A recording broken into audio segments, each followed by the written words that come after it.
Good morning friends. आज की इस वीडियो में मैं आपको ये बताऊंगा कि अगर आपको दो ठो समीकरण दिया गया हो तो आप उन दोनों समीकरण की मदद से किस तरीके से किसी भी तरह का ग्राफ बहुत ही आसानी से खींच सकते हैं। नॉर्मली होता क्या है, बच्चे ग्राफ बनाना तो जानते हैं, ग्राफ खींचते भी हैं, लेकिन ग्राफ में किन किन चीज़ों को शामिल करना है उनको ये चीज़ समझ में नहीं आता। जिसके कारण होता क्या है कि वो तो ग्राफ बना के चले जाते हैं और उन्हें लगता है कि इसमें मुझे फुल मार्क्स मिलेगा, लेकिन कुछ छोटी छोटी बातें होती हैं जो बच्चे उस ग्राफ में उसको शामिल नहीं कर पाते और उन्हें फुल मार्क्स नहीं मिल पाता। यहाँ पे जितनी भी छोटी से छोटी और बड़ी से बड़ी बातें ग्राफ के रिगार्डिंग होगी, मैं उन सारी बातों को आपको इस वीडियो में पूरा डिटेल्स में समझाने वाला हूँ। हो सकता है कि वीडियो थोड़ी सी लंबी हो जाए, क्योंकि यहाँ पे जितने भी छोटे से छोटे और बड़े से बड़े कॉन्सेप्ट होंगे, मैं उन सारे कॉन्सेप्ट को आपके सामने रखने की कोशिश करूँगा। तो आइए हम समझते हैं कि अगर हमें दो समीकरण दिए गए हों तो कैसे हम उन दोनों समीकरण की मदद से एक बहुत ही अच्छा ग्राफ खींच सकते हैं। यहाँ पे मैंने दो समीकरण लिया है। पहला समीकरण है x माइनस 2y बराबर 0 और दूसरा समीकरण है 3x प्लस 4y बराबर 20। हम इसमें करेंगे क्या, थोड़ा आप इसको समझ लीजिए।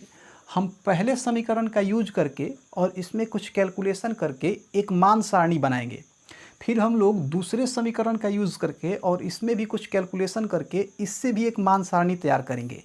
अब जब हमें दो मान सारणी मिल जाएंगे तो हम उन्हीं दोनों मान सारणी की मदद से एक बहुत अच्छा ग्राफ आसानी से खींच लेंगे। तो आइए हम लोग इन दोनों समीकरण की मदद से पहले दो मान सारणी बनाते हैं।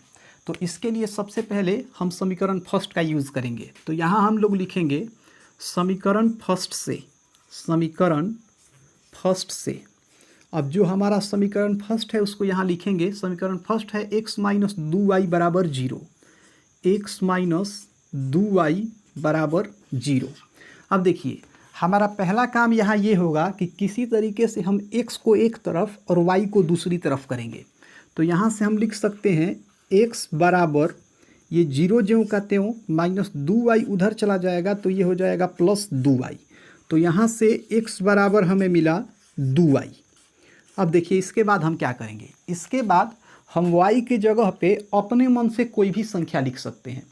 y के जगह पे आप चाहें तो धनात्मक संख्या भी लिख सकते हैं, ऋणात्मक संख्या भी लिख सकते हैं, जीरो भी लिख सकते हैं, कुछ भी आप y के जगह पे लिख सकते हैं। अब जब जब आप y के जगह पे अलग अलग संख्या लिखिएगा तब तब आपको x का अलग अलग मान मिलेगा। तो यही काम अब हम करने वाले हैं। अब यहाँ पे मैं y के जगह पे अपने मन से कुछ भी रख दूंगा। तो फिलहाल यहाँ पे मैं y बराबर रख दे रहा हूँ, यहाँ पे मैं y बराबर रख दे रहा हूँ 5। तो जब मैं y बराबर 5 रखूँगा तो x बराबर हो जाएगा 2 गुना 5। 2 गुना 5 का मतलब क्या, 10। मतलब x बराबर हमें मिल जाएगा 10। अब फिर मैं y के जगह पे अपने मन से कोई मान रख दूंगा।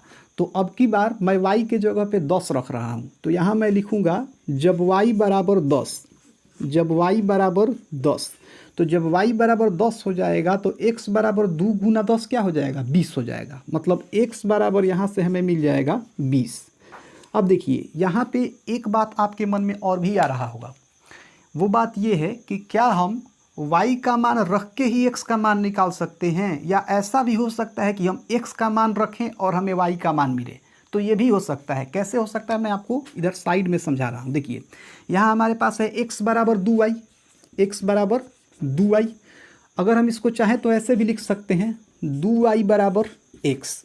अब यहाँ से हम अगर y का मान निकालें तो ये जो 2 है x के नीचे चला जाएगा, मतलब y बराबर हमें मिल जाएगा x बटा 2। अब देखिए यहाँ पे अगर हम x का अलग अलग मान रखें तो हमें y का भी अलग अलग मान मिलेगा। जैसे मान लीजिए कि मैंने यहाँ x बराबर रख दिया 4, x बराबर मैंने रख दिया 4, तो y बराबर क्या मिलेगा, 4 बटा 2। 4 बटा 2 का मतलब क्या, 2। y बराबर हमें मिल जाएगा 2। इसी तरीके से अगर मैं x बराबर यहाँ 6 रख दूँ तो y बराबर हो जाएगा 6 बटा 2। 6 बटा 2 का मतलब क्या, 3। मतलब y बराबर हमें मिल जाएगा 3। तो मेरा कहने का मतलब ये है कि ज़रूरी नहीं है कि आप y का मान रख के ही x का मान निकाल सकते हैं। अगर आप चाहें तो x का मान रख के भी y का मान निकाल सकते हैं। तो यहाँ पे हमने x और y के मतलब 2 बार हमने y का मान रखा और इसके लिए हमें 2 बार अलग अलग x का मान मिला। अब हम क्या करेंगे, जो भी हमें यहाँ x y का मान मिला है इसकी मदद से यहाँ हम एक मान सारणी बनाएंगे। तो मान सारणी के लिए क्या करेंगे, हम कुछ इस प्रकार का हम बॉक्स बनाते हैं। ऐसे मैंने बॉक्स बना लिया। अब देखिए यहाँ मैं ऊपर x लिख दूंगा और नीचे y लिख दूंगा। अब जरूरी नहीं है कि आपको ऊपर x और नीचे y ही लिखना है, आप चाहें तो ऊपर y भी लिख सकते हैं, कोई दिक्कत नहीं है। तो देखिए पहली बार जब हमने y बराबर 5 रखा तो x बराबर हमें 10 मिला, तो यहाँ y के जगह पे हम 5 लिख देंगे और x के जगह पे क्या लिख देंगे, 10 लिख देंगे। दूसरी बार जब हमने y बराबर 10 रखा तो x बराबर हमें 20 मिला, तो y के जगह पे यहाँ हम 10 रखेंगे और x के जगह पे हम यहाँ 20 रखेंगे। अब यहाँ एक बात आपके और माइंड में आ रहा होगा कि क्या हम और भी ऐसा बॉक्स बना के इसे आगे बढ़ा सकते हैं? तो जी हाँ, आप चाहें तो फिर आप y का मान कुछ रखिए, आपको फिर x का मान मिल जाएगा। फिर आप चाहें तो y का मान कुछ रखिए, आपको x का फिर मान मिल जाएगा। आपको जितना मर्जी है y का मान रखिए, आपको x का मान मिलता जाएगा। और आप यहाँ चाहें आपको जितना मर्जी है आप उतना बॉक्स बना करके और उसे भर सकते हैं। लेकिन मैं आपको ये सजेस्ट करूँगा कि आप यहाँ पे 2 ही बॉक्स बनाइएगा, क्योंकि कम से कम आपको 2 बॉक्स बनाना पड़ेगा। आपको कम से कम 2 बॉक्स बनाने हैं और ज़्यादा से ज़्यादा आप 2 से ज़्यादा जितना आपको इच्छा हो उतना बना दीजिएगा। यहाँ ज़्यादा बॉक्स आप मत बनाइएगा। इसका कारण क्या है मैं आपको समझा रहा हूँ। देखिए अगर आप ज़्यादा बॉक्स बनाइएगा ना तो पहला तो आपका टाइम वेस्ट होगा, मतलब आपका टाइम ज़्यादा बर्बाद होगा। दूसरा चीज़ ये होगा कि ज़्यादा बॉक्स बनाने के लिए आपको यहाँ ज़्यादा कैलकुलेशन करना पड़ेगा। जितना ज़्यादा कैलकुलेशन आप करेंगे उतना गलती का चांस ज़्यादा रहेगा। तो एक तो गलती का चांस ज़्यादा हो जाएगा कैलकुलेशन में, दूसरा चीज़ समय भी ज़्यादा लेगा। और अगर आप 2 बॉक्स भर के भी इस मैथ को बनाइएगा ना तो भी आपका ये मैथ 100% सही होगा, कोई इफेक्ट इस पर नहीं पड़ेगा। ऐसा नहीं है कि आप ज़्यादा मान रख के भर दीजिएगा तो आपका मैथ पे ज़्यादा नंबर मिलेगा और 2 ठो मान रख के भरिएगा तो मैथ पे कम नंबर मिलेगा, ऐसा नहीं है। आप 2 भी मान अगर रख के इस चीज़ को पूरा कीजिएगा तो आपको उतना ही नंबर मिलेगा जितना नंबर आपको इसमें और ज़्यादा मान भरने पे मिलेगा। तो हम लोग यहाँ 2 ही मान भर के और इस मैथ को आगे बढ़ाएंगे। तो पहले समीकरण का यूज़ करके हमने यहाँ एक मान सारणी तैयार कर दिया। अब हम क्या करेंगे, अब हम लोग दूसरे समीकरण का यूज़ करेंगे और फिर दूसरे समीकरण का यूज़ करके हम लोग एक दूसरा मान सारणी तैयार करेंगे। तो दूसरा समीकरण है 3x + 4y = 20। तो यहाँ हम लोग लिख देंगे 3x + 4y = 20। 3x + 4y = 20। अब देखिए यहाँ 3x + 4y = 20 है हमारे सामने। अब किसी तरीके से हम x को एक तरफ करेंगे और y को दूसरी तरफ करेंगे। तो यहाँ मैं लिख दूंगा पहले 3x बराबर, यहाँ से 3x बराबर हो जाएगा 20 - 4y। तो यहाँ मैं लिख दूंगा 20 - 4y। अब देखिए यहाँ से x बराबर हमारा हो जाएगा 20 - 4y और ये 3 इसके नीचे चला जाएगा। तो यहाँ से x बराबर हो जाएगा 20 - 4y और इन सब के नीचे चला आएगा 3। अब यहाँ पे जैसे जैसे हम y का मान बदलते जाएंगे वैसे वैसे हमें x का मान मिलता जाएगा। अब आप चाहें तो यहाँ y का मान 1 रखिए, 2 रखिए, 3 रखिए, कोई दिक्कत नहीं है। लेकिन यहाँ एक बात आपको ध्यान रखना होगा। देखिए हम भरसक कोशिश ये करेंगे कि हमें जो भी यहाँ x का मान मिले वो पॉइंट में ना मिले। x का मान हमें पॉइंट में ना मिले, वो एक हमें पूर्ण संख्या मिले। क्योंकि अगर आपको x का मान पॉइंट में मिल जाएगा ना तो दिक्कत क्या होगा, ऐसा नहीं है कि मैथ आपका गलत हो जाएगा, आपके साथ दिक्कत होगा। दिक्कत क्या होगा कि जब आप ग्राफ बनाइएगा और ग्राफ पे जब आप पॉइंट को दिखाइएगा ना तो पॉइंट ढूंढने में आपको दिक्कत होगा। तो कोशिश हमें ये करना है कि हमें x या y का कोई भी वैल्यू पॉइंट में ना मिले। हम पहले कोशिश यही करेंगे। अब जब कोई उपाय नहीं बचेगा, मान लेते हैं कि हमारे पास कोई ऐसा उपाय नहीं है जिससे कि हमें पॉइंट में वैल्यू ना मिले, तो अंत में तो मरता क्या नहीं करता वाली स्थिति हो ही जाएगी। लेकिन पहले हम भरसक ये कोशिश करेंगे कि हम किसी तरीके से ऐसा नंबर ला दें जिसमें कोई पॉइंट ना हो, अर्थात हम एक पूर्ण नंबर ला दें। तो देखिए अगर y बराबर 1 रखिएगा ना तो यहाँ से हो जाएगा x बराबर 20 - 4 × 1। 4 × 1 का मतलब 4, मतलब 20 - 4 क्या हो जाएगा 16 और नीचे है 3। तो 16/3 को अगर आप हल कीजिएगा ना तो पॉइंट में वैल्यू आने लगेगा। तो यहाँ पे हम अपने मन से ऐसा नंबर रखें जिससे कि अगर हल करें तो x का वैल्यू हमें पॉइंट में ना मिले। तो देखिए अगर y बराबर आप 5 रख देते हैं ना तो x बराबर हो जाएगा 20 - 4 × 5/3। मैं यहाँ करके बता दे रहा हूँ, ये हो जाएगा 20 - 4 × 5/3। तो 20 - 4 × 5 क्या हो जाएगा, 4 × 5 20 हो जाएगा, मतलब 20 में से 20 घट जाएगा। तो 20 में से 20 घटेगा तो क्या हो जाएगा 0। 0/3 क्या हो जाएगा 0, मतलब x का वैल्यू हमें क्या मिल जाएगा 0 मिल जाएगा। तो x का वैल्यू 0 आ जाए तो कोई बात नहीं, पॉइंट में नहीं आना चाहिए। तो यहाँ से हम क्या करेंगे, यहाँ से हम y बराबर यहाँ से हम 5 रख देंगे। तो यहाँ हम लोग लिखेंगे कि जब y बराबर 5, तो जब y बराबर 5 हम लोग रखेंगे तो अभी मैंने आपको बताया x बराबर हमें 0 मिल जाएगा। ठीक है, अब y का एक और मान हम रखेंगे, तो फिर हम यहाँ लिखेंगे, यहाँ फिर हम लोग लिखेंगे जब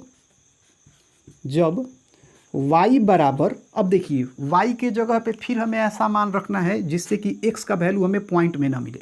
तो y के जगह पे अगर 6 रखिएगा तो 4 6 का 24, 20 में से 24 माइनस 4 बटन फिर पॉइंट में मिल जाएगा। यहाँ से आप y बराबर 4 8 32, y बराबर 8 रख दीजिए। अगर y बराबर हम लोग यहाँ से 8 रख देंगे तो यहाँ से x बराबर हमें मिल जाएगा, देखिए 20 माइनस 4 गुना 8, 4 गुना 8 मतलब 32, 20 में से अगर 32 घटाएंगे तो हमें मिलेगा -12। क्या मिलेगा? -12। और नीचे है 3, तो -12/3 को अगर हल करेंगे तो हमें क्या मिलेगा? -4। मतलब x बराबर हमें मिल जाएगा -4।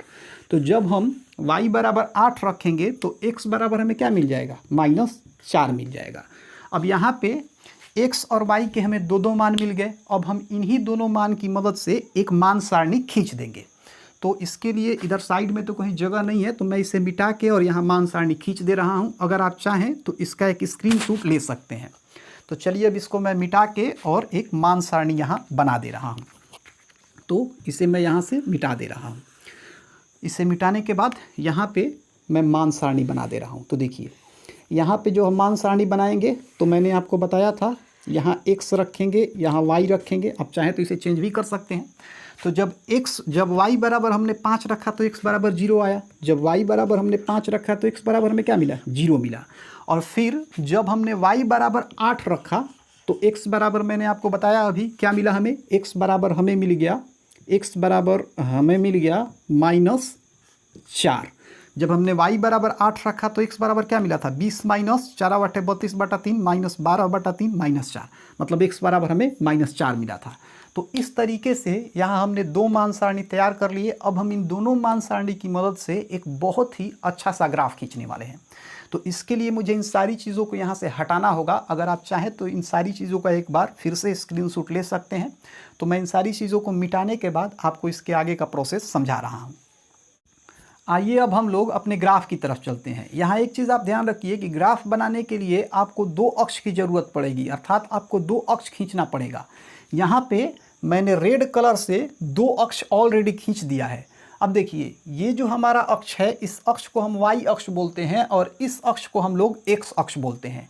जहाँ पे x अक्ष और y अक्ष एक दूसरे को काटते हैं, इस पॉइंट को, इस बिंदु को हम लोग मूल बिंदु बोलते हैं। क्या बोलते हैं? मूल बिंदु बोलते हैं। अब देखिए मूल बिंदु से अगर आप दाहिने तरफ जाइएगा ना तो जो भी आपको संख्याएं मिलेंगी वो धनात्मक होती हैं, और मूल बिंदु से जो बाईं तरफ की संख्याएं होती है ना वो ऋणात्मक होती है। इसी तरीके से मूल बिंदु से ऊपर की जो संख्याएं होती हैं वो धनात्मक होती हैं, और मूल बिंदु से नीचे की जो संख्याएं होती है वो ऋणात्मक होती हैं।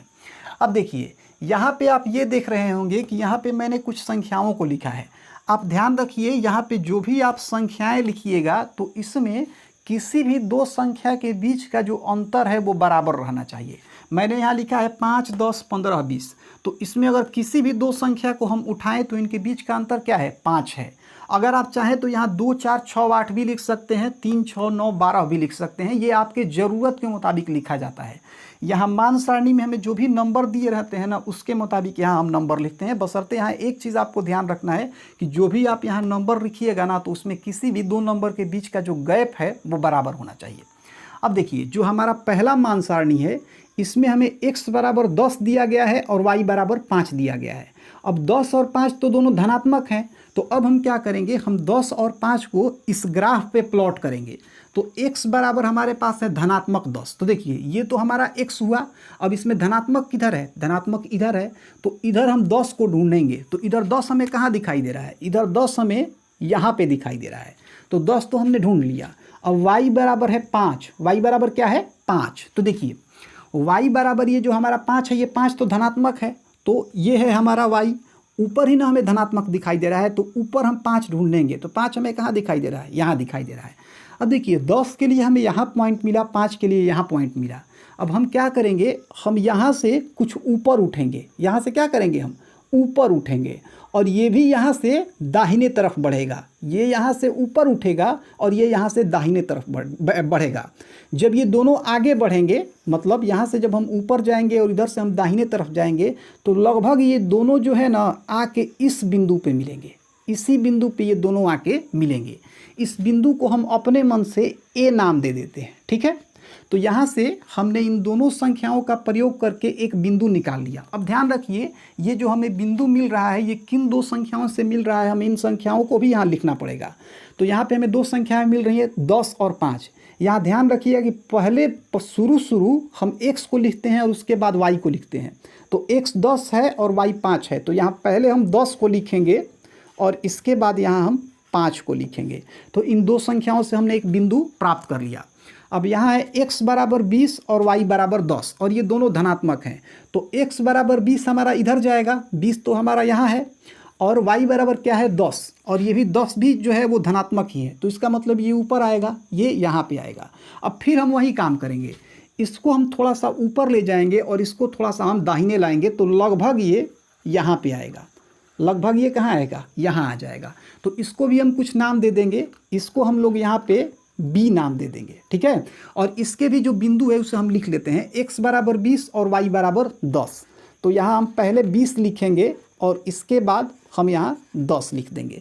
तो यहाँ पे हमें दो बिंदु तो मिल गए। अब सिंपल कुछ नहीं करना है, हम क्या करेंगे, स्केल लेकर के और इन दोनों बिंदुओं को मिला देंगे। तो यहाँ तो स्केल मेरे पास है नहीं, मैं फ्री हैंड से इसे मिलाने की कोशिश कर रहा हूँ। थोड़ा सा ये टेढ़ा भी हो सकता है, आप इसे कॉपी पे अच्छे से बना लीजिएगा। तो इसे हमने कुछ इस तरीके से खींच दिया, आप देख सकते हैं। अब यहाँ ध्यान रखिए, दोनों तरफ आप तीर का निशान जरूर दीजिएगा, क्योंकि ये जो हम खींच रहे हैं ये एक रेखा है और रेखा दोनों तरफ से बढ़ाई जा सकती है। अब यहाँ पे हमने पहले मान सारणी की मदद से एक ग्राफ तो खींच दिया। अब हम लोग इस दूसरे मान सारणी की मदद से दूसरा ग्राफ खींचेंगे। तो देखिए, दूसरे मान सारणी में x बराबर है 0 और y बराबर है 5। अब देखिए, x बराबर अगर 0 आए या फिर y बराबर 0 आए, दोनों ही स्थिति में हमें जो पॉइंट मिलेगा वो एकदम यहाँ मूल बिंदु पे मिलेगा। क्योंकि 0 का मतलब ये हुआ कि न यहाँ से ये ऊपर जाएगा, न दाहिने जाएगा, न इधर बाएं जाएगा और न ही नीचे जाएगा। तो x बराबर हमें मिल गया 0, तो इसको हम यहाँ कुछ ऐसे प्लॉट कर देंगे। अब इसके बाद y बराबर हमारे पास है 5। तो y बराबर ये जो हमें 5 मिल रहा है ये तो धनात्मक है, तो 5 धनात्मक किधर जाएगा, y का इधर जाएगा। तो 5 हमें यहाँ कहाँ दिखाई दे रहा है, यहाँ दिखाई दे रहा है। तो अब ये तो ऊपर आएगा नहीं, तो एग्जैक्ट में जो हमारा पॉइंट होगा वो कहाँ होगा, यहीं पे स्थित होगा। तो यहाँ से हमें जो पॉइंट मिला वो कहाँ मिलेगा, यहाँ 5 पे मिलेगा। और इस पॉइंट को भी हम कुछ नाम दे देंगे। तो इस पॉइंट को हम अपने मन से C नाम दे रहे हैं और इसके जो भी हमें मान दिए गए हैं उसको हम लिख लेते हैं। तो x बराबर 0 है और y बराबर 5 है। तो यहाँ मैं 0 लिख दे रहा हूँ और इसके बाद मैं 5 लिख दे रहा हूँ। तो पहला तो हमारा ये जो दोनों था ये हो गया। अब देखिए, यहाँ x बराबर -4 है और y बराबर 8 है। x बराबर -4 है मतलब निगेटिव है, तो x निगेटिव किधर रहता है, इधर। और इधर अगर हम -4 देखें तो -4 लगभग हमें यहाँ मिलेगा। तो x बराबर -4 को हमने दिखा दिया। अब y बराबर है 8 और ये जो 8 है ये पॉजिटिव है, धनात्मक है। तो y बराबर 8 कहाँ जाएगा, ऊपर जाएगा। अब 8 को अगर हम देखें तो 5 के बाद आएगा और 10 के पहले आएगा, तो लगभग ये यहाँ पे आएगा। लगभग कहाँ आएगा, ये यहाँ पे आएगा। तो अगर हम इसको थोड़ा सा ऊपर ले जाएं और इसको बाएं ले जाएं तो लगभग ये दोनों आके यहाँ पे मिल जाएंगे। यहाँ पे ये दोनों आके मिल जाएंगे। तो इसको भी हम कुछ नाम दे देंगे, इसको हम D नाम दे देते हैं, ठीक है। परीक्षा में ये नाम आपको देना है। इसको हम D नाम दे देते हैं और जो भी हमें दो मान मिले हैं उसको लिख देते हैं, -4 और 8। तो x को पहले हम लिखते हैं, तो पहले हम लिखेंगे यहाँ -4 और उसके बाद हम लोग लिख देंगे 8। अब कुछ नहीं करना है। अब हम क्या करेंगे, एक पॉइंट तो हमें यहाँ मिला, एक पॉइंट हमें यहाँ मिला और दूसरा पॉइंट हमें कहाँ मिल रहा है, यहाँ मिल रहा है। तो हम क्या करेंगे, अब हम इन दोनों पॉइंट को हम क्या करेंगे, मिला देंगे। तो आप स्केल रख के इन दोनों को मिलाइएगा। मैं यहाँ फ्री हैंड से इन दोनों को मिला दे रहा हूँ। तो जब मैंने इन दोनों को मिलाया तो हमें कुछ इस प्रकार का आप देख सकते हैं ग्राफ मिला। और दोनों में हम लोग यहाँ तीर का निशान बना देंगे, क्योंकि ये दोनों क्या है, ये दोनों रेखाएं हैं। तो यहाँ पे आप देख सकते हैं हमने दोनों मान सारणी की मदद से यहाँ पे 2 ठो मतलब लाइन जो है बना दिया और यही हमारा एक कंप्लीट ग्राफ हो गया। अब यहाँ एक चीज़ और आपको ध्यान रखना है, देखिए किस समीकरण का कौन सा ग्राफ है ये भी लिखना बहुत ज़रूरी है। बहुत सारे स्टूडेंट्स इस चीज़ को छोड़ देते हैं, वो सिर्फ ग्राफ बना के चले आते हैं, वो ये नहीं लिखते हैं कि किस समीकरण का कौन सा ग्राफ है। तो ये जो हमारा ग्राफ था ये किस समीकरण का था, ये था पहला समीकरण का। तो पहला समीकरण क्या है, बोर्ड पे तो नहीं है, बुक में जहाँ से मैंने उतारा है समीकरण को उसकी सहायता से मैं आपको पहला समीकरण यहाँ लिख दे रहा हूँ। पहला समीकरण है x माइनस 2y बराबर 0। तो ये है हमारा पहला समीकरण। तो इसको आइए हम यहाँ लिख देते हैं। यहाँ हम लोग लिखेंगे x माइनस 2y बराबर 0। और जो हमारा दूसरा समीकरण था, ये था 3x प्लस 4y बराबर 20। तो ये है हमारा दूसरा, कहीं भी आप लिख सकते हैं 3x प्लस 4y बराबर 20। आपको ये जो समीकरण आपने लिखा है इसको आपको रियल में इस लाइन पे लिखना है। यहाँ जगह नहीं था तो मैंने यहाँ साइड में लिखा है, आपको इसे लाइन पे लिखना है। तो इस तरीके से मैंने जो भी बातें यहाँ ग्राफ खींचने के समय आपको बताई, अगर आप इन सारी बातों को फॉलो करते हैं तो ग्राफ में आपको फिक्स्ड है कि फुल में फुल मार्क्स मिलना ही है।